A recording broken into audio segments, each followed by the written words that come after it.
Camarades, bonjour. Ensemble, on avait laissé Harald en mauvaise position.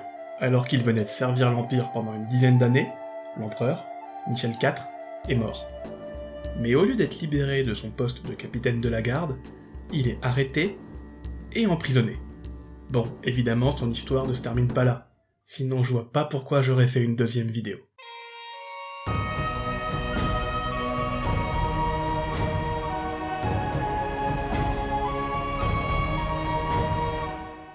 Alors, pourquoi on accuse Harald de conspiration contre l'Empire et contre Michel? Et bah là encore, c'est une histoire de gros sous. On l'a vu ensemble, outre les promesses de gloire et de renommée, ce qui motivait Harald à partir pour Constantinople, ça a été la promesse d'un gros chèque. Depuis son exil forcé, Harald ne pense qu'à une chose, revenir en Norvège et récupérer son héritage. Mais pour ça, y a pas de secret. Il a besoin d'une armée, et donc pragmatiquement, de thunes pour l'entretenir.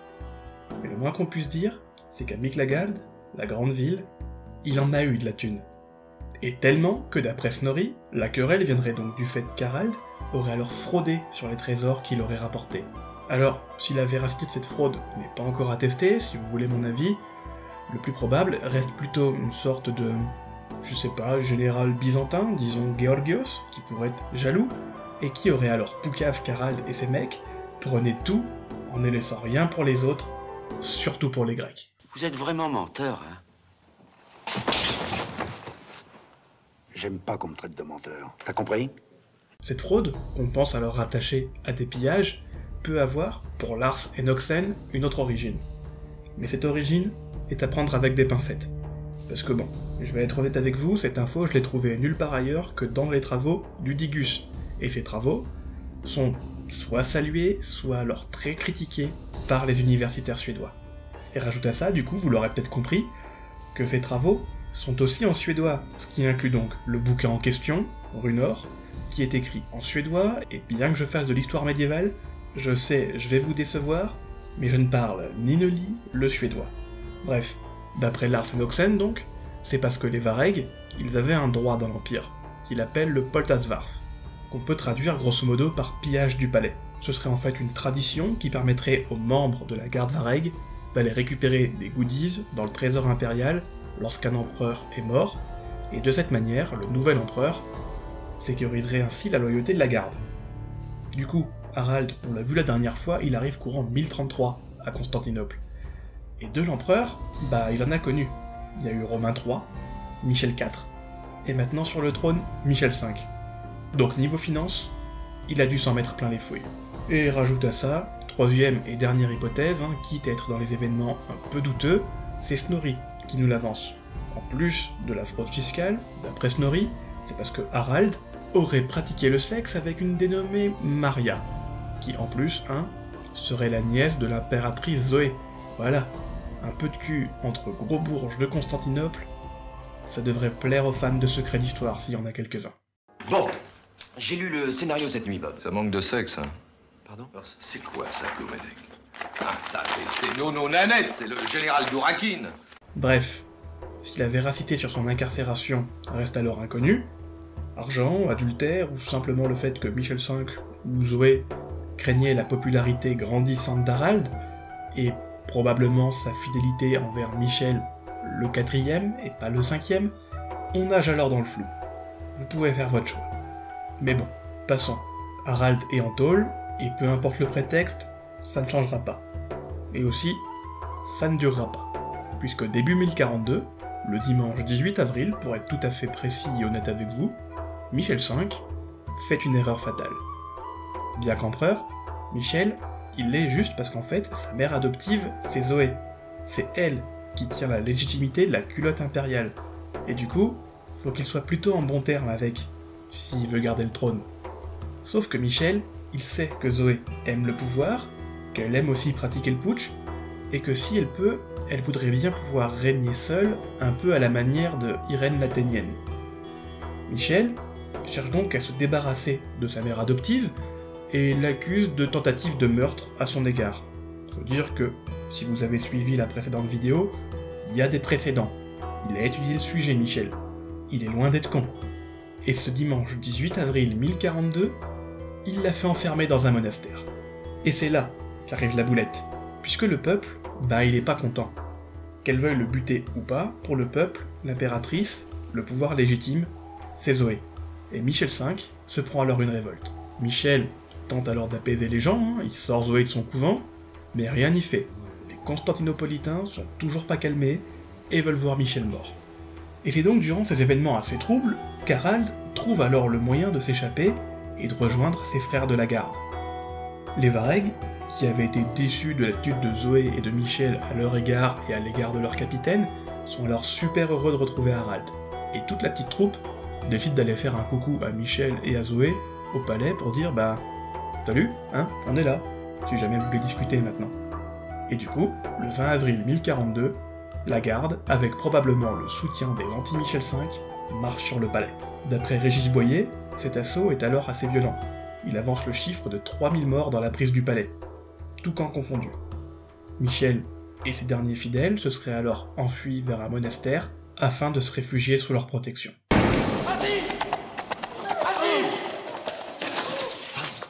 L'abbé, j'implore droit d'asile.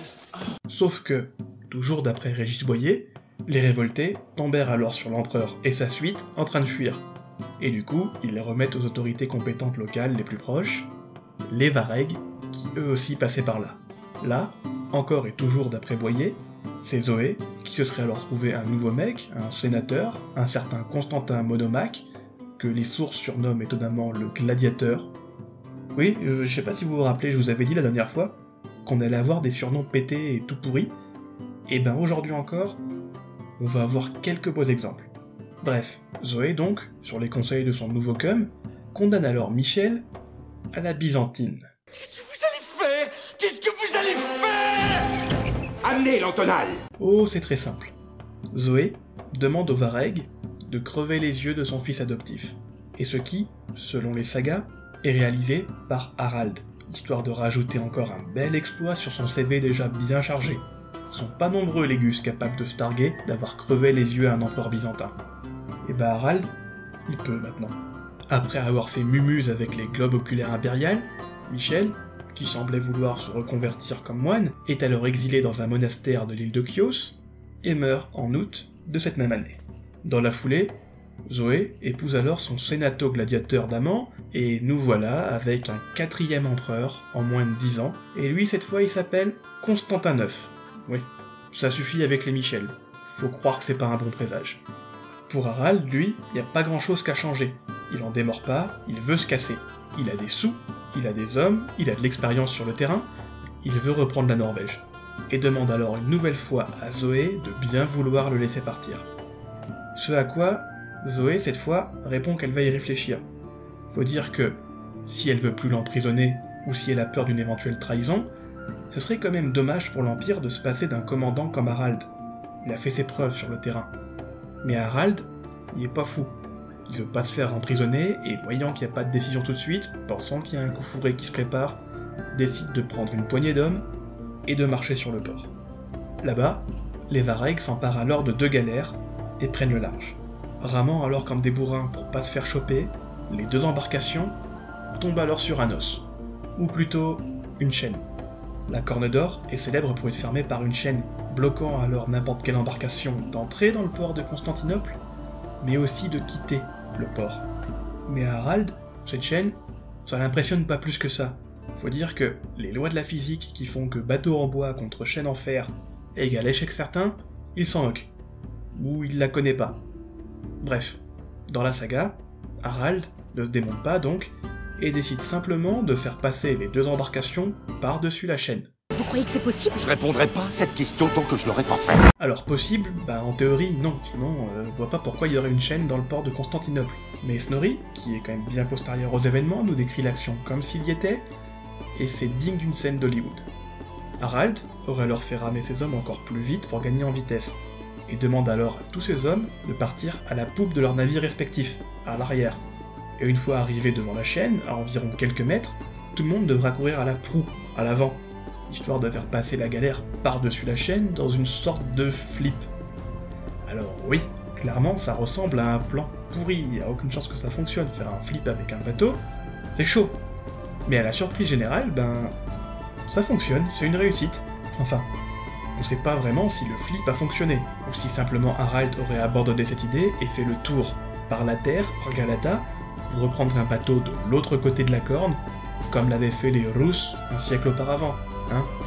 Peut-être que Snorri a préféré garder cette version un poil plus épique, pour vendre un peu ses bouquins.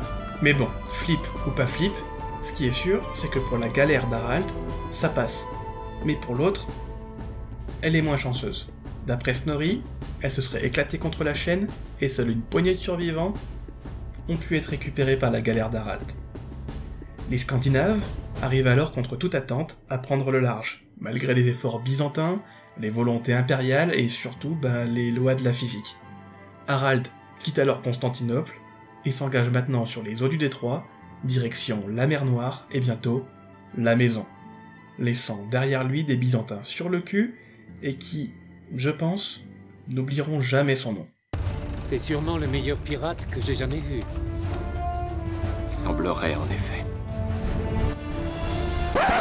Seconde moitié 1042, Harald arrive alors avec ses hommes, et aussi son trésor, à la cour de Yaroslav. Ça fait un moment qu'on l'avait pas vu celui-là.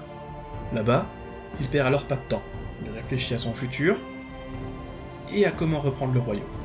S'il est assez légitime au trône de Norvège, qu'il a le pognon, et qu'il a des troupes, il lui faut quand même un minimum de prestige. Faut dire que, depuis ses 15 ans, il a passé sa vie à être mercenaire, alors certes dans l'élite, en tant que Vareg, mais ça reste quand même un bourgeois de mercenaire. Il y a quand même mieux sur un CV pour être roi.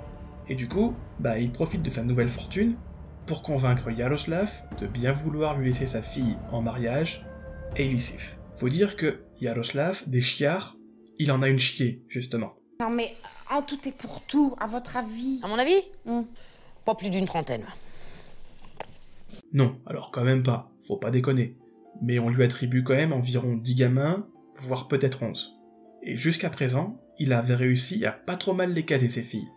Anastasia avait épousé André le catholique, roi de Hongrie, quant à Anne, elle a épousé Henri Ier, roi des Francs. Et du coup, Elisif pourrait devenir à son tour reine de Norvège, si Harald réussit son coup.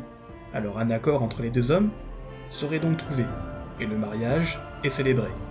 Si on ne sait pas exactement ce qui a fait accepter Yaroslav, puisque, à l'habitude, il marie ses filles à des pégus déjà rois, pas à des pégus plein de promesses de devenir roi, il est probable que, en plus des sous-sous, Harald ait fait quelques confidences à Yaroslav concernant Miklagard, puisque, on l'a vu, outre le pognon, ce qui intéresse les Russes, c'est surtout taper sur des Byzantins, pour leur montrer que maintenant les steppes orientales, c'est eux qui les contrôlent, plus Constantinople. Et comme Harald y a passé quelques temps à Miklagard, il la connaît bien maintenant la ville, et sûrement qu'il sait où sont les parties les plus prenables de la muraille, ou à tout hasard comment franchir la chaîne de la Corne d'Or. Et rajoute à ça que tu décris le bordel politique dans lequel l'Empire est en ce moment, ça fait un joli cocktail. Et du coup, en 1043, Vladimir, le fils de Yaroslav, conduit alors une armée de Russes dans le but d'attaquer Constantinople. Mais bon, on va faire vite sur cette guerre, c'est un échec cuisant pour les Russes. Littéralement cuisant. Alors que la flotte russe était sur la mer Noire, peut-être au large de l'Anatolie, la flotte byzantine l'intercepte, utilise son fameux feu grégeois et crame tout.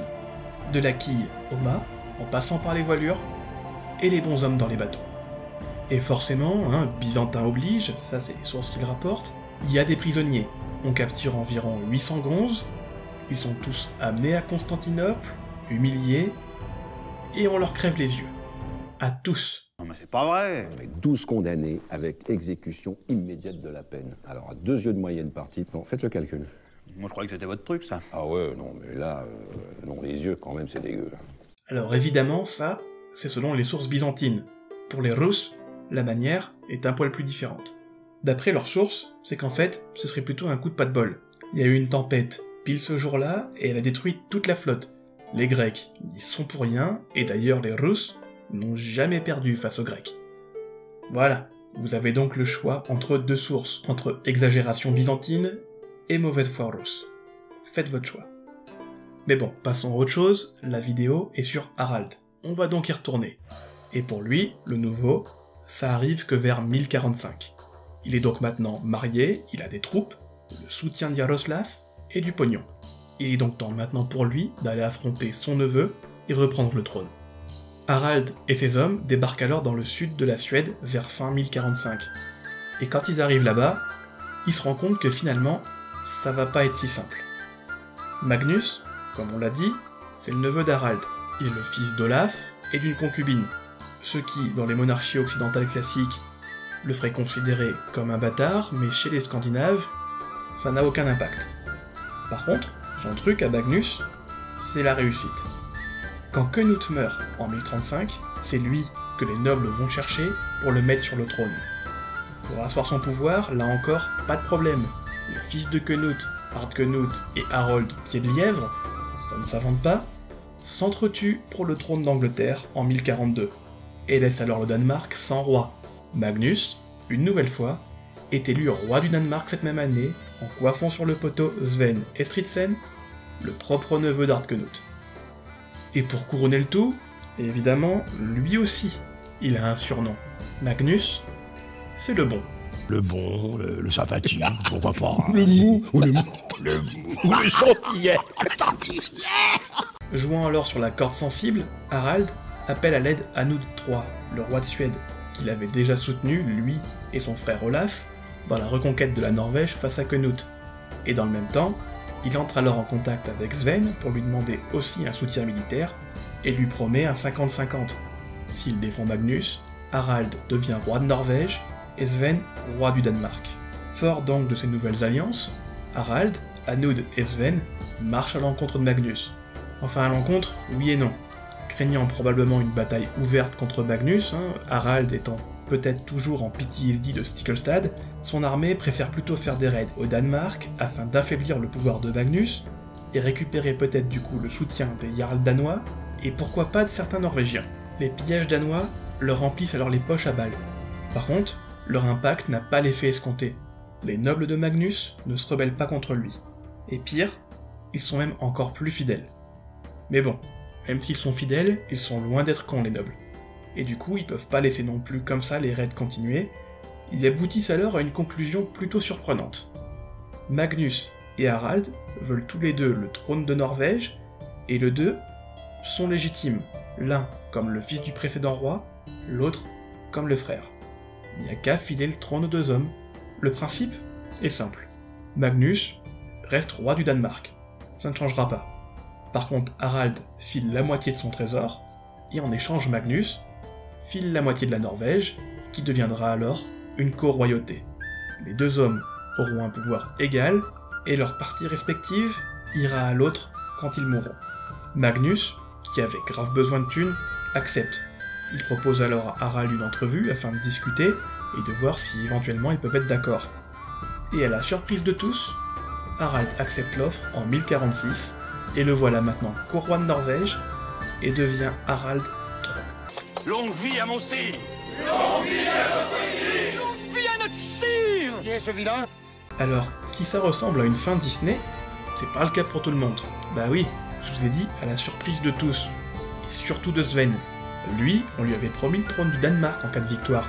Et bah là, il a un peu l'impression qu'on lui met à l'envers. Et du coup, d'après Snorri, Sven commandite alors une tentative d'assassinat contre Harald, qui évidemment fonctionne pas, c'est pas la fin de la vidéo maintenant, il y a encore un petit bout de chemin à faire.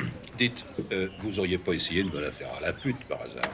Les relations entre Harald et Sven sont donc terminées, les deux peuvent plus piffer, il n'y a plus de confiance. Et la co-royauté entre Harald et Magnus, c'est un peu la même mayonnaise. Sur le papier, ça fonctionne à peu près. Faut dire que les deux rois ne se croisent pas. Les rares fois où il y a eu une entrevue, ils ont failli se foutre sur la gueule et tenter de tuer l'autre, récupérer sa partie du royaume. Du coup, on évite les visites à l'improviste évidemment, mais aussi les visites officielles. Chacun reste chez soi, gouverne son bout de pays comme il peut, et la Norvège tente de survivre. Cette situation, par contre, durera pas bien longtemps, puisqu'en 1047, il y a du changement. Il y a un des deux qui meurt. Et non, c'est toujours pas Harald, c'est Magnus. Il est pas vieux pourtant Magnus, il a à peine une vingtaine d'années, mais il chope une saloperie, et ça l'emmènera.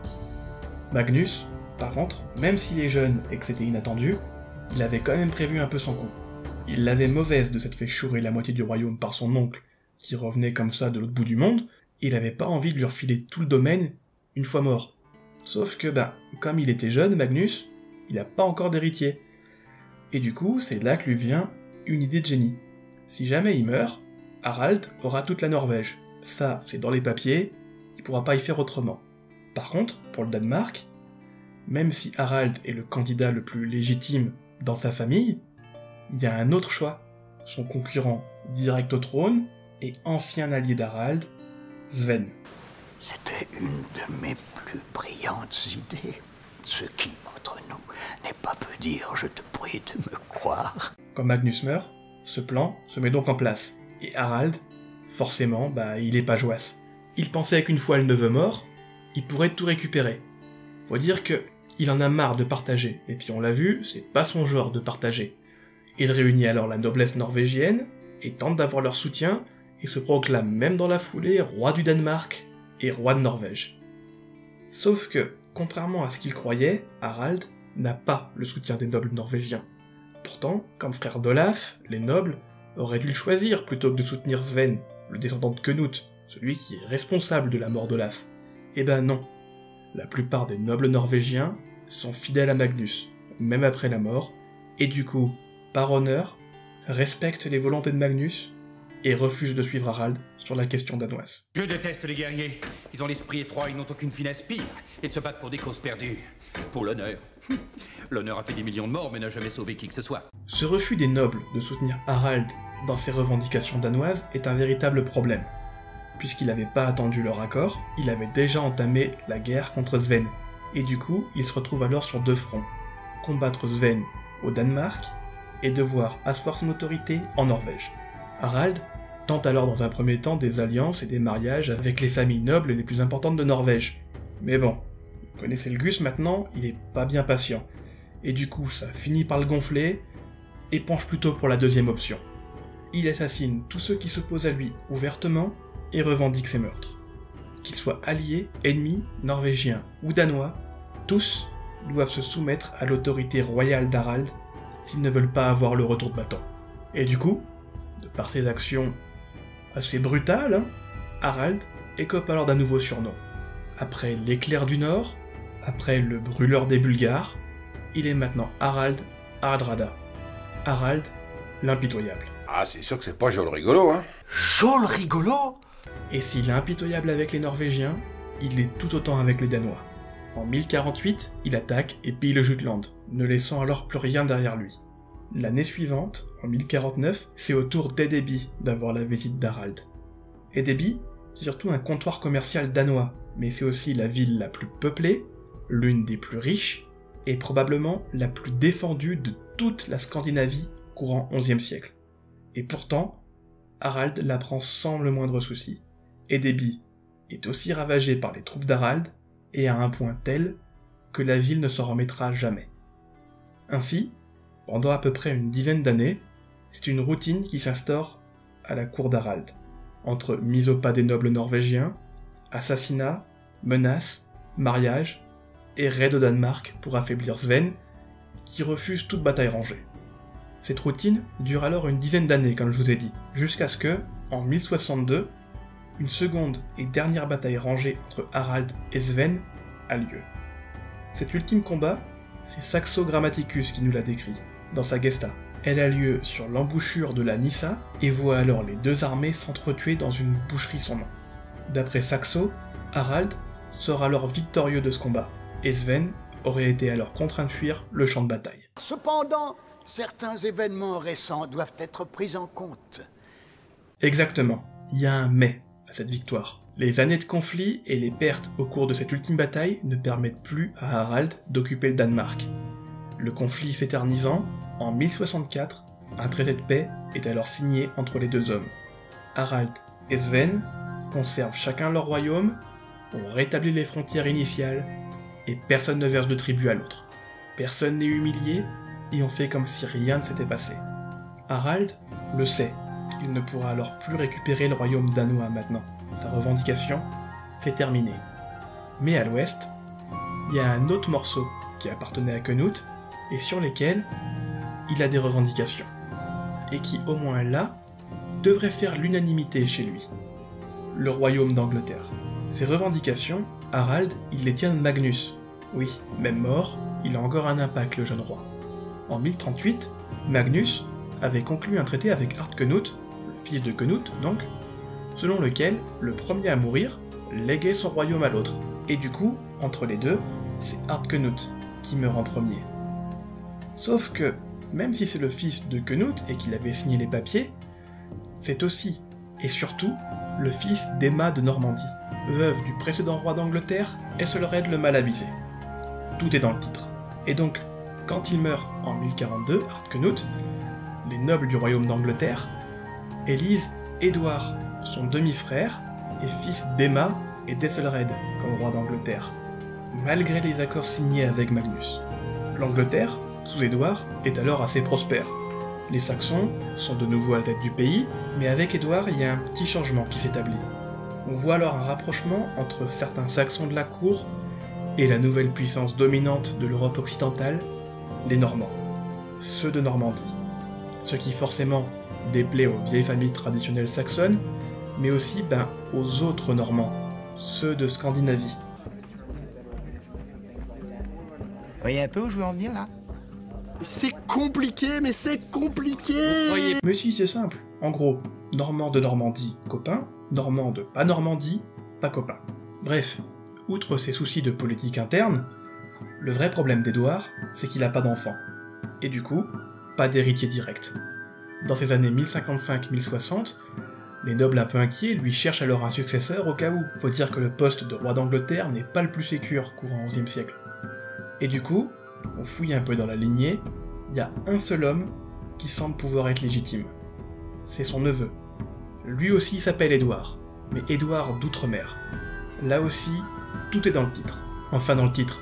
C'est pas qu'il vient de Dom-Tom ou quoi que ce soit, c'est que il est d'Outre-mer, littéralement. Pour vous aider, on l'appelle aussi Édouard l'exilé. En gros, il a fait toute sa vie de l'autre côté de la mer, pas en Angleterre, en Europe. Édouard d'Outre-mer. Bref, Édouard, le neveu, quand il arrive en Angleterre courant 1057, peut-être à cause du climat pourri, du décalage horaire, de la bouffe locale qui n'est pas non plus la meilleure, il meurt, et du coup c'est retour à la case départ. On n'a pas de successeur pour le roi, et des troubles commencent à apparaître. Ces troubles, ils sont représentés par deux hommes. Ce sont les deux prochains candidats sur la liste, et chacun a une légitimité. Le premier, c'est le candidat normand. C'est Guillaume. Duc de Normandie, on le surnomme communément le bâtard, c'est plutôt sympa. Il revendique le fait qu'Édouard l'aurait choisi pour être son successeur, puisqu'Édouard était assez proche des Normands, et surtout que c'est le seul homme vivant qui peut encore se rattacher à la famille d'Édouard, puisque son père, Robert le Magnifique, c'est le cousin du roi. Le second candidat, lui, forcément, c'est un candidat saxon. C'est Harold Godwinson. C'est le comte de Wessex, il est issu d'une des plus grandes familles saxonnes du royaume, c'est donc un noble, il a le soutien de l'église d'Angleterre, des autres grandes familles, et lui aussi, il a un lien familial avec Édouard. C'est son beau-frère. Alors qu'on débat à savoir lequel des deux est donc le plus légitime, entre le cousin au 75e degré et le beau-frère un peu bizarre, la question est vite répondue, puisque le 5 janvier 1066, le roi Édouard meurt, et aucun successeur n'a été choisi. Le lendemain, le 6 janvier, le Witan, grosso modo une assemblée de nobles, d'ecclésiastiques et de tous ceux qui comptent dans le royaume saxon, se réunissent afin d'élire le roi. C'est comme ça que ça fonctionne.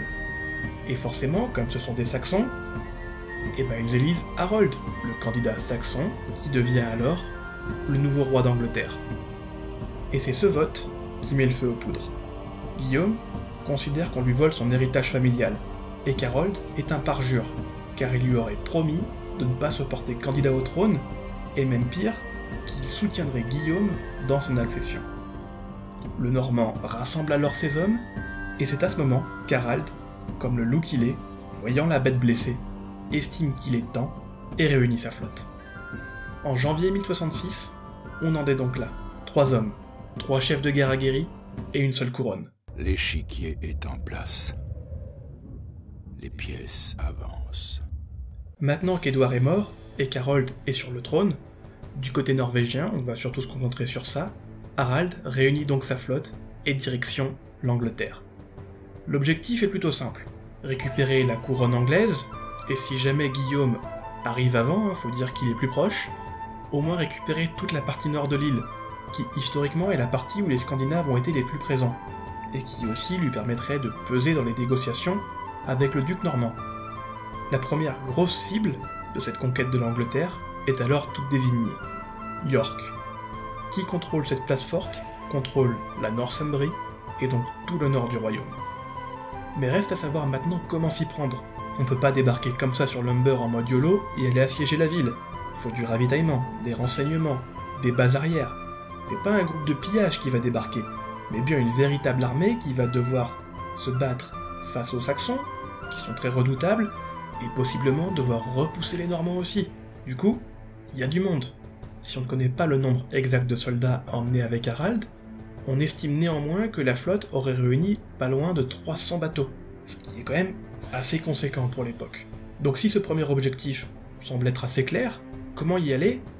Bah ça l'est beaucoup moins. Pour les Scandinaves, ils ont plus bien d'alliés dans la région. Les royaumes du Danelaw sont tombés, le royaume de Dublin est plus irlandais que scandinave maintenant, les Hébrides sont norvégiennes et autonomes plus en théorie qu'en pratique, et restent alors simplement les Orcades, même si c'est loin, et un peu compliqué. Compliqué, car si ces îles sont encore sous contrôle norvégien, c'est à mettre entre de gros guillemets, car les jarls norvégiens sont assez autonomes, sont plutôt loin de la Norvège, et du coup, entre-temps, ils sont étendus, ils ont pris les Shetlands, mais surtout le comté de Caithness, en Écosse du Nord, et du coup, ils sont à la fois jarls des Orcades et comte de Caithness. Ils doivent donc prêter serment au roi norvégien et au roi écossais. C'est un peu les premiers à inventer la binationalité, quoi. Et donc forcément, entre suzerain norvégien et suzerain écossais, c'est pas sur eux qu'on peut le plus compter. Mais bon, à défaut d'avoir autre chose, cap sur les Shetlands, et puis les Orcades. Faut dire que, s'ils sont moyens chauds, les Jarls, on va quand même débarquer avec 300 bateaux et les gonds avec, et on peut toujours les arroser de pognon, histoire de les convaincre un peu. Pour cette année, ça fait combien? 200 000 ducats, monseigneur. En août 1066 donc, la flotte norvégienne prend alors la mer, et on va rendre visite aux Jarls des Orcades, où là aussi, ils sont plusieurs. Ils sont deux, les frères Paul Ier et Erlander II. Ils sont co-jarls des Orcades et co-comtes de Caithness. Là-bas, Harald s'entretient avec eux, et d'après les sagas, il fait part de son projet, et les deux frères sont convaincus. Mais dans les faits, les sources saxonnes, écossaises et orcadiennes nous disent que les deux frères et leur armée sont un peu embarqués de force, avec la menace de voir leur pays cramer si jamais ils n'acceptent pas. Du coup, grâce à leur soutien d'engagés volontaires, Harald se dit qu'il y a moyen d'avoir un autre soutien maintenant, en se montrant certes un peu plus diplomate. Après tout, comme les Jarls des Orcades sont des comtes écossais, il y a moyen de voir avec le roi d'Écosse s'il peut pas y avoir un deal. Début septembre donc, Harald arrive à Dunfermline, où il rencontre alors le roi écossais Malcolm III. Et là-bas, d'après Kim Yardar, il récupère alors un autre contingent de 2000 hommes, mais surtout, une précieuse information concernant le roi saxon qui va changer le cours de la guerre pour Harald. Le truc, concernant Harold, c'est que il est peut-être soutenu par les nobles saxons, par le clergé anglais et par le peuple. Dans sa famille, c'est une autre histoire. Le roi, il a un frère, Tostig, et ce frangin, loin d'être le cliché du gars jaloux de son grand frère, c'est l'ancien comte de Northumbrie. Ancien, parce que Tostig, il avait la fâcheuse habitude de gouverner son comté assez virilement, on va dire. Grosso modo, il avait la fâcheuse tendance d'augmenter les taxes pour avoir un maximum de thunes, et quand les gens étaient pas contents, ben, on décrète la loi martiale et on tape sur du paysan.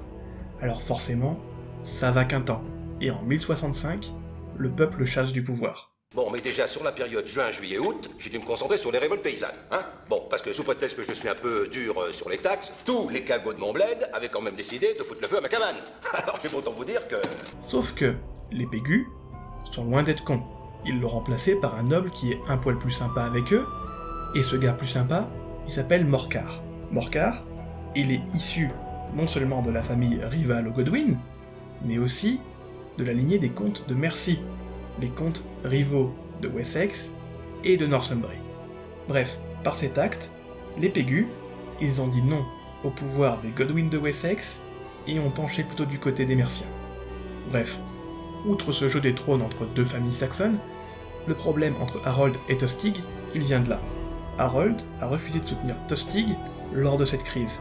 Il a préféré s'aligner du côté du peuple et des Merciens pour privilégier son pouvoir royal. Choisissant alors son pouvoir plutôt que sa famille, Tostig est contraint à l'exil et part pour le continent. Plus exactement, il va dans les Flandres. Et là-bas, il claque alors tout le pognon qu'il a pu embarquer, achète des bateaux, engage des hommes et se reconvertit maintenant comme pirate. Il pille les côtes anglaises et se retrouve alors souvent en relation, voire en affaires, avec le roi d'Écosse, qui le prend un peu sous son aile. Et c'est donc cette relation, pleine de ressentis entre Harold et Tostig, que Malcolm aurait alors révélé à Harald d'après Kim Yardar. Il les met alors en contact, et on ne sait pas trop pourquoi ni comment, peut-être que Harald lui aurait promis de l'argent, ou simplement le fait de pouvoir se venger contre son frère et les Merciens, ou même possiblement le poste de Jarl de Northumbrie. Toujours est-il que Tostig, il accepte de soutenir Harald, et lui et ses pirates flamands entrent maintenant au service des Norvégiens. Chevalier des mers au service de votre seigneurie. Chevalier des mers, c'est ça que vous faites partie de la flotte? Ah non. Ouh là là. Vous êtes à mon service de quoi alors, je comprends pas? Non mais je suis pirate. Pirate? Et vous êtes au service de votre cul alors? Est-ce que vous voulez me chanter avec votre chevalier des mers? Non, mais attendez, quand il dit au service de votre seigneurie, c'est maintenant. Bref, tout ce petit monde se met alors en branle, et le 8 septembre, Tostig rejoint Harald à Tynemouth, et en fait ça en pillant la région. Harald dispose maintenant d'une armée assez considérable, qu'on estime entre 10 et 15 000 hommes. Elle est composée de Norvégiens, mais aussi d'Orcadiens, d'Écossais et de Flamands. Le tout est co-dirigé par l'ancien comte de la région qui dispose de renseignements sur les villes, les places fortes, les familles, les tauliers, les routes, les tactiques, la logistique, bref, tout semble parfait pour les Norvégiens. L'armée peut alors entamer sa conquête de l'Angleterre. Direction la clé de la région, York. Ça n'a pas changé. Les troupes d'Harald s'empressent donc. Elles redoutent le fait que Guillaume va pas tarder à agir, et faudrait arriver à prendre un maximum de territoire avant l'arrivée du duc normand. Et du coup, pour ça, on n'a pas le temps de rentrer à l'intérieur des terres, il faut rusher York le plus vite possible. La flotte longe alors la côte, elle pille toutes les villes présentes, jusqu'à Scarborough. Là, pour la première fois, ils prennent du retard. Les troupes d'Harald butent contre la résistance saxonne. La ville refuse de se rendre, et les Norvégiens n'arrivent pas à la prendre. Harald perd alors patience, ça l'énerve, il a pas le temps de mener un siège, la ville a pas une importance stratégique pour lui, il doit avancer vite, mais dans le même temps, il peut pas laisser ce bastion saxon sur ses lignes arrière. Pragmatique, à l'habitude maintenant, vous le connaissez, Harald décide que si lui ne peut pas avoir la ville, bah personne ne pourra l'avoir cette ville. Il y aura plus de ville. Les Norvégiens encerclent Scarborough, condamnent les portes de la ville, font de grands bûchers et commencent alors à jeter des torches et des braises à l'intérieur de la ville. Comme ils peuvent plus sortir de la ville, les Saxons comprennent alors la négociation à la norvégienne. Soit ils crament avec leur cité, soit ils se rendent.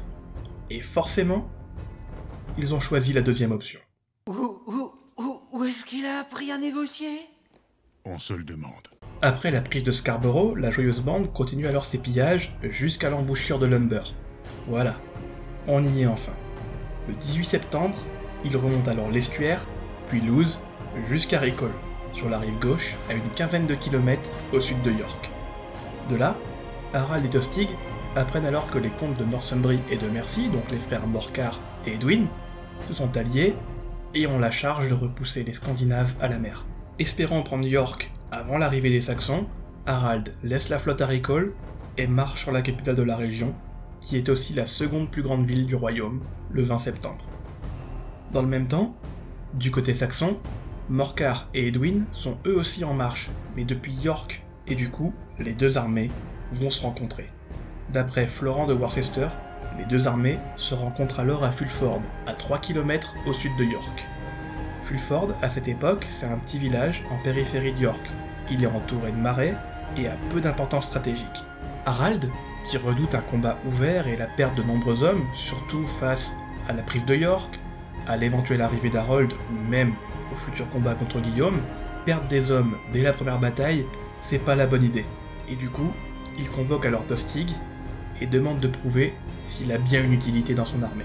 Tostig révèle alors les tactiques saxonnes et explique à Harald comment utiliser le terrain pour tendre un piège aux deux comtes et comme ça éviter la perte d'un maximum d'hommes dans leur rang.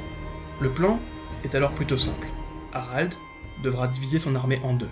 La première moitié ira à l'encontre des Saxons, faire semblant de se battre et à la première escarmouche battre en retraite, direction les marais, où la seconde armée les attendra et prendra les Saxons en étau.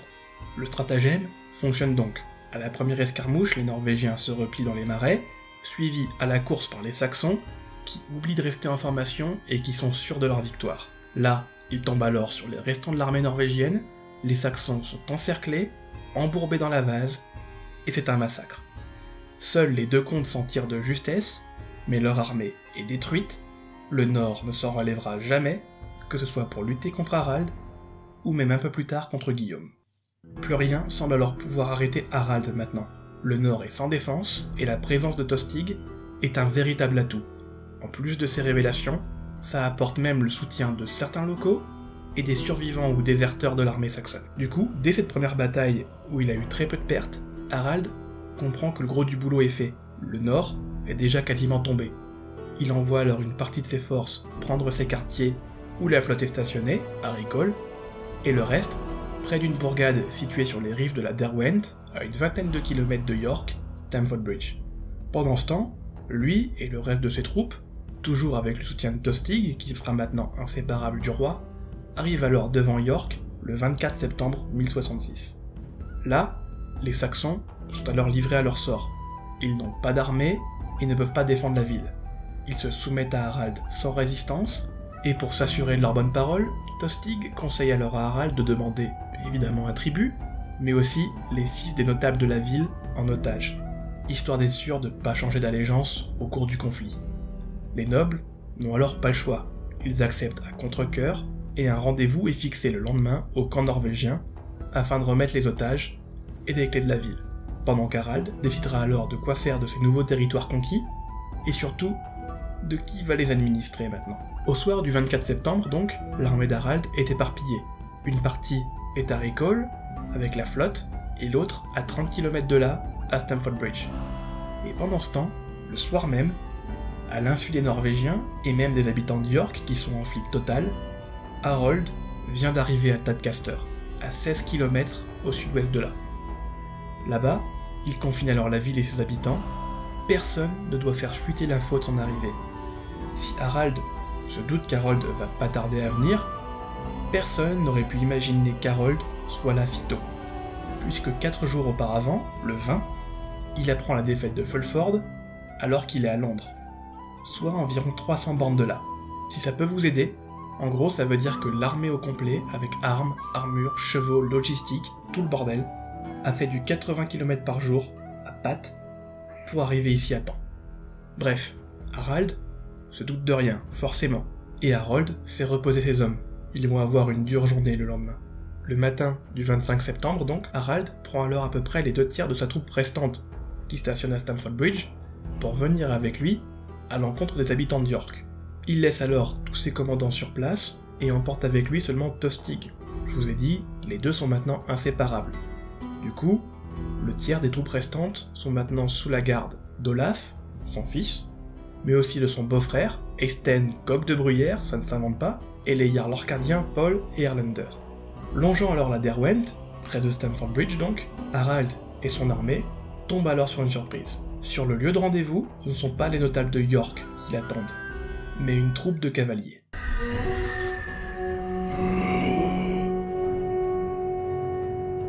Pensant alors dans un premier temps que ce sont d'autres soldats en faveur à Tostig, Harald le convoque et lui demande confirmation.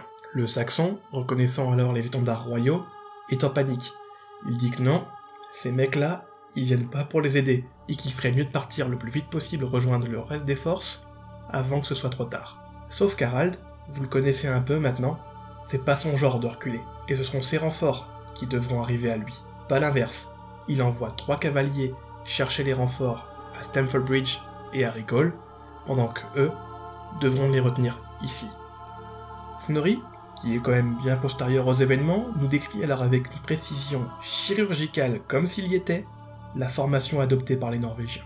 Je vous le cite. Harald forme alors des lignes longues et peu fournies. Il courba les lignes vers l'arrière en sorte qu'elles se rejoignaient. Cela faisait un vaste cercle d'une profondeur égale sur le pourtour. Les boucliers protégeaient par devant et par dessus. La garde royale était à l'intérieur du cercle avec l'étendard. À un autre endroit, à l'intérieur de ce cercle, se tenait le Jarl Tostig avec sa garde. Lui aussi avait un étendard. Les hommes en première ligne enfoncent en terre les talons de leurs lances et présentent la pointe devant la poitrine des cavaliers. Ceux qui se tiennent juste derrière pointent leurs lances sur le poitrail des chevaux.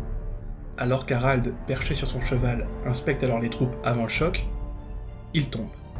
Les troupes interprètent ça alors comme un mauvais présage. Le moral norvégien est au plus bas. Les renforts arriveront-ils à temps? Arriveront-ils même? Harald est-il toujours invincible? Son étendard, qui les suit depuis la Grèce, les protégera-t-il toujours? Trop de questions pour les Norvégiens qui, malheureusement, devront rester sans réponse. Alors que les deux armées se regardent en chien de faïence, une vingtaine de cavaliers saxons s'approchent alors d'eux, et demandent alors si le frère du roi, Tostig, est là. Harold lui accorderait alors son pardon et le comté de Northumbrie si Tostig et ses troupes font défection aux Norvégiens. Tostig, apprenant alors l'offre, sort des rangs norvégiens et va s'entretenir avec les Saxons. Alors que l'ambassade s'en va, Harald apprend que le négociateur était nul autre qu'Harold lui-même. Il convoque alors Tostig et met en doute sa loyauté. Ce à quoi le Saxon lui répond alors l'offre qu'Harold lui a fait et qu'il l'a refusée. Qu'il ne veut pas trahir Harald, mais qu'il ne veut pas non plus être responsable de la mort de son frère. S'adressant alors au roi norvégien dans ces termes, je préfère qu'il soit mon meurtrier que moi, le sien. La bataille est donc inévitable, et elle commence quasiment immédiatement. Comme prévu par Tostig, les premiers à ouvrir le bal, ce sont les cavaliers, et ils viennent alors s'encastrer dans les lances norvégiennes. Les troupes d'Harald reprennent alors confiance. Le combat est d'une violence extrême. Harald lui-même est au centre de la mêlée, et démontre alors pourquoi il est tant redouté de la Grèce à la Sicile, en passant par les steppes d'Europe.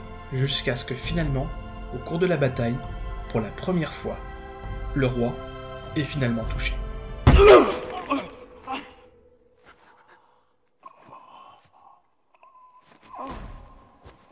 Une flèche saxonne frappe alors Harald en pleine gorge et tombe sur le cou. Était-il mort? Lui qui avait connu tant de conflits, qui fait la guerre depuis ses 15 ans, était-il finalement tombé? Était-ce même seulement possible?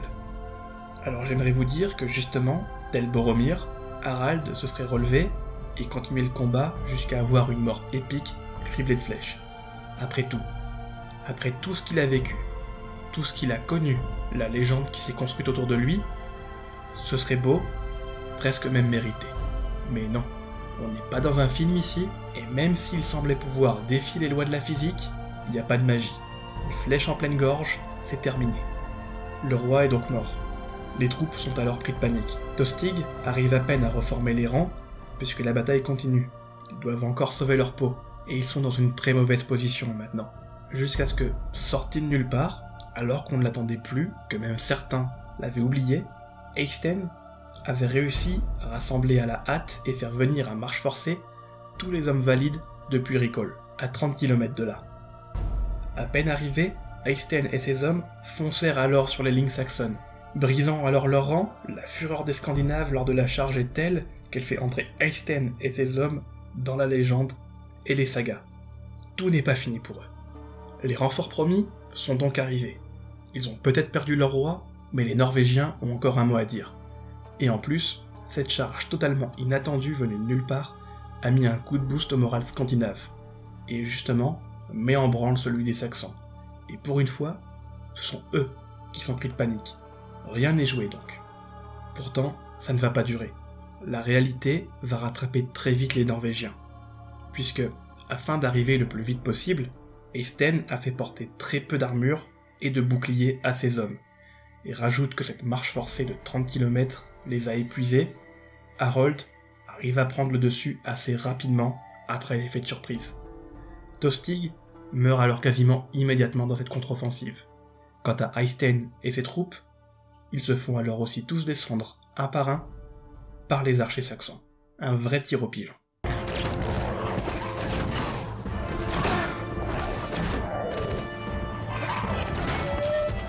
À la fin de cette journée, les Scandinaves sont donc défaits. Les pertes sont très lourdes. Eystein et Tostig sont morts, de même qu'Harald. Seuls survivent alors le fils d'Harald, Olaf, et les 2 Jarls des Orcades. Les sources nous rapportent même que sur les 300 bateaux nécessaires à leur arrivée, seulement 24 suffirent à les ramener chez eux. Avec la mort d'Harald, c'est souvent aussi la fin de l'ère des Vikings qui est mentionnée, puisque après 1066, les grands plans de conquête de l'Angleterre par les Scandinaves, c'est terminé. Quant à Harold et ses Saxons, ils sont certes victorieux. Ils ont repoussé Harald et la dernière invasion viking. Mais à quel prix?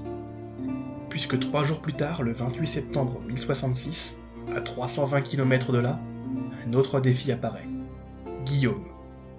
Le Normand vient de mettre pied à terre sur son futur royaume, mais qui est pour les quelques semaines à venir encore, le royaume saxon. Mais ça, c'est une autre histoire. Merci de m'avoir suivi jusqu'au bout. Ça fait 1 heure de vidéo, on a explosé tous les records de la chaîne pour une fois, mais j'espère que ça vous a plu quand même, que vous avez réussi à me supporter jusqu'au bout, et que si vous êtes là, j'imagine que c'est le cas, sinon vous ne m'écouteriez pas. Donc ce que je dis ne sert strictement à rien, mais merci énormément.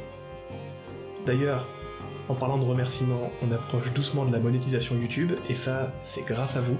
Vous me supportez depuis le début, et ça me fait énormément plaisir, et surtout, ça me permet de faire quelques projets pour la chaîne, histoire de level up un peu, et j'espère que ce que je prépare va vous plaire. Bon, on va pas faire trop de cachotterie, hein. Je pense passer assez rapidement à la facecam. J'espère que vous allez supporter ma tronche. Je regarde d'ailleurs en ce moment un peu les appareils, la technique, la lumière, le son, comment agencer un décor aussi, histoire d'avoir une identité assez propre à ma chaîne, un truc qui pourrait me ressembler et qui pourrait vous plaire. J'espère que vous serez toujours là quand ça arrivera en tout cas. Voilà, aussi pendant qu'on y est, oui, et puis pendant qu'on parle de sous-sous, je vous le dis là, il n'y a rien d'obligé, mais si vous voulez soutenir la chaîne dans ce level up et m'aider à continuer ce projet, eh ben j'ai ouvert une page Utip. Parce que voilà, je vais être totalement transparent avec vous, pour la première fois depuis la création de la chaîne, je me retrouve à avoir des frais, entre les bouquins, les consommables, les licences. Ça commence à faire une jolie petite somme par mois, et malheureusement, j'ai pas un budget extensible, et pour pouvoir continuer comme ça va être un peu compliqué, donc voilà, si jamais vous voulez m'aider, et surtout que vous le pouvez, faut pas que ça vous foute dans la merde, vous êtes plus que les bienvenus, j'ai créé cette page, elle est en description, je vous ferai pas la pub à chaque fois, mais elle est là. Sinon, parlons d'un sujet qui va peut-être un peu plus vous intéresser, pour le mois prochain, je sais pas trop encore ce qu'on va faire. Je sais qu'on avait parlé des Normands dans la dernière vidéo, et ça me botte vraiment, il y a de quoi faire, mais ce sera pas pour tout de suite. Parce qu'en fait, pour attaquer ce nouveau thème, j'aimerais bien commencer justement en facecam, histoire de pas commencer en diapo comme aujourd'hui, pour finir en facecam. La série, je la vois un peu justement, un peu comme le boulot que j'avais fait sur Clo-Clo, et donc du coup, il me faudrait une certaine cohérence dans ces vidéos. En plus, on va faire une petite précision, je pense, si on fait les Normands, on va pas faire tous les Normands. Il y a un gros taf à faire, c'est quand même une sacrée période, un gros morceau, et je pense qu'on va plutôt se concentrer sur un moment, la conquête de l'Italie du Sud, et au travers de l'aventure de Guiscard. Si vous voyez pas trop qui c'est Guiscard, en gros son épitaphe, c'est quand même Stygie Robert Guiscard, la terreur du monde. Donc comme diraient nos cousins de la belle province, c'est toute une carte de vote. Et en plus, rajoute à ça c'est le petit goodies pour moi, c'est le papa de mon héros, donc tout est bon. Donc voilà, les Normands c'est dans les cartons, Robert on va le faire, mais pas pour tout de suite, tant que j'ai pas le matériel, donc entre temps, si vous avez une idée de ce qu'on peut faire sur la chaîne pour cette période de novembre, et peut-être décembre si j'ai pas le matos tout de suite, alors toujours dans cette fourchette 5e, 11e, parce que sinon, je pourrais vous faire des trucs, mais ce sera pas aussi quali, aussi fourni avec cette biblio qui est assez conséquente, parce que voilà, il va falloir que j'achète d'autres bouquins autrement, que j'étudie une période que je maîtrise pas spécialement, donc si vous avez quelque chose à voir entre 5e, 11e, peut-être revenir sur un truc sur les Mérovingiens, peut-être, je sais pas, quelque chose sur Attila, ou par exemple sur le téléfilm d'Attila, Il y a un téléfilm comme ça qui est sorti dans les années 2000 avec Gerard Butler, avec plein d'acteurs, qui est nul mais qui est à la fois génial et qu'on pourrait critiquer et étudier ensemble. Je sais pas si ça pourrait vous botter. Enfin, on aurait pas mal de trucs à voir dans cette période 5e, 11e, donc s'il y a quelque chose qui vous botte, laissez-moi en commentaire des idées. Voilà, je crois que c'est tout pour aujourd'hui. La petite outro est un peu expédiée pour une fois, mais bon, la vidéo est bien assez longue, on va pas tourner en rond. Donc voilà, pour résumer, le level up de la chaîne arrive, bientôt de la facecam, Robert, il est dans les cartons, il y a l'ouverture de la page Utip pour ceux qui veulent, mais surtout qui peuvent, j'insiste sur ça, il n'y a rien d'obligatoire. J'ai envie de continuer à vous fournir un contenu gratuit, tout ce qui veut être placement de produits, pub, franchement, ça me fait chier, ça n'a rien à voir avec ma chaîne, mais sauf que il faut être un peu réaliste et il y a des frais qui commencent à venir et je vais pas pouvoir m'en sortir tout seul. Bref, si vous le voulez et vous le pouvez, vous êtes les bienvenus. Encore merci, on se revoit en novembre, d'ici là soyez sages, le bisou.